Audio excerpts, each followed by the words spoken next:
we have to live in the real world and accomplish what we can to save lives. And I think that means freezing the conflict along the current battle line with the plan to start negotiations to figure out a way to get Ukraine back as much of its territory as possible.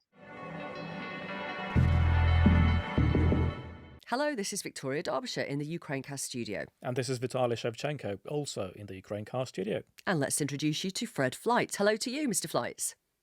Hello, how are you? Very well, thank you. I wonder if you could tell our listeners around the world a little bit about yourself. Well, I'm vice chair of a new think tank in Washington, the America First Policy Institute.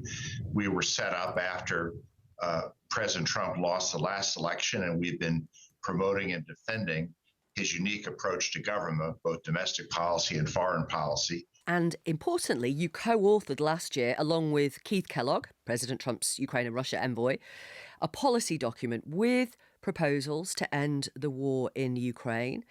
And obviously, Keith Kellogg is going to be an absolute central player in any negotiations, any peace talks that may come down the track. One of the key thoughts that you put forward was this idea that a ceasefire needs to be sought and negotiated settlement, and the United States would continue to arm Ukraine and strengthen Ukraine's defenses, and I quote, to ensure that Russia will make no further advances. Can you talk us through that specific point? Does that mean that as part of a deal, what Vladimir Putin would get is the part of Ukraine that he currently occupies?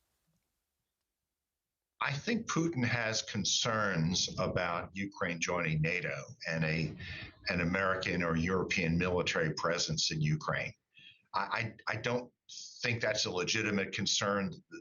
The U.S. and its allies have no ambitions to invade Russia or to interfere in Russia, but Putin doesn't see it that way. And that's why we suggested that NATO membership be postponed for a set period of time.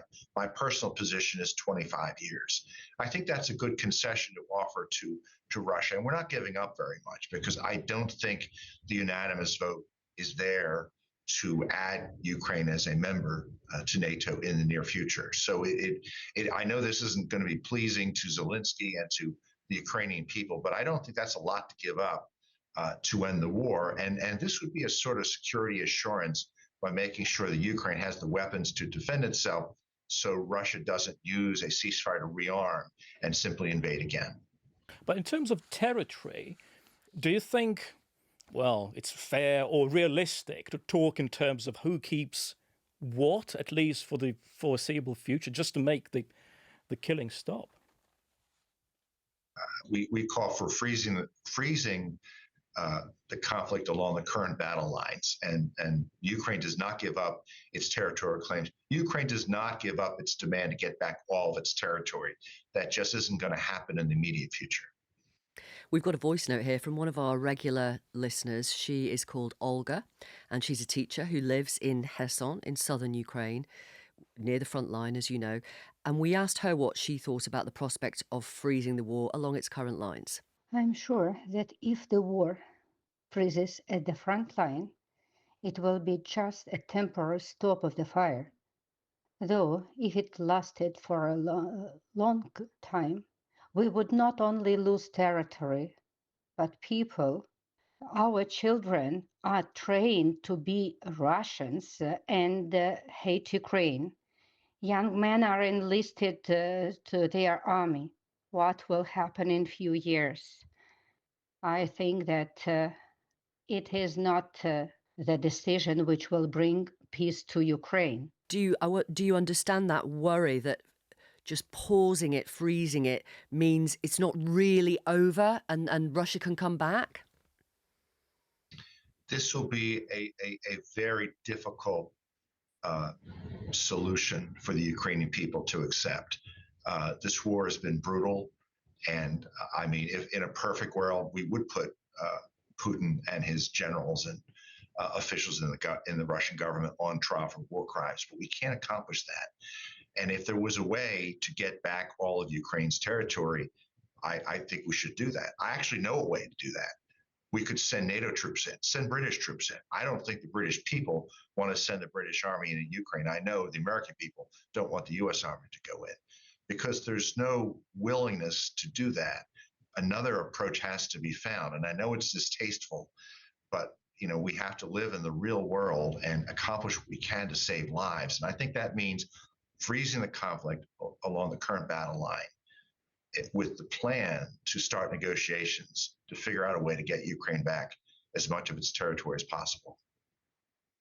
Do you think Vladimir Putin, well, as part of these negotiations, would want a bit more than just a delay to Ukraine's NATO membership? Because I'm sure you'll agree that a huge reason for why he started his special military operation is control of Ukraine as a state and a nation, as well as territory.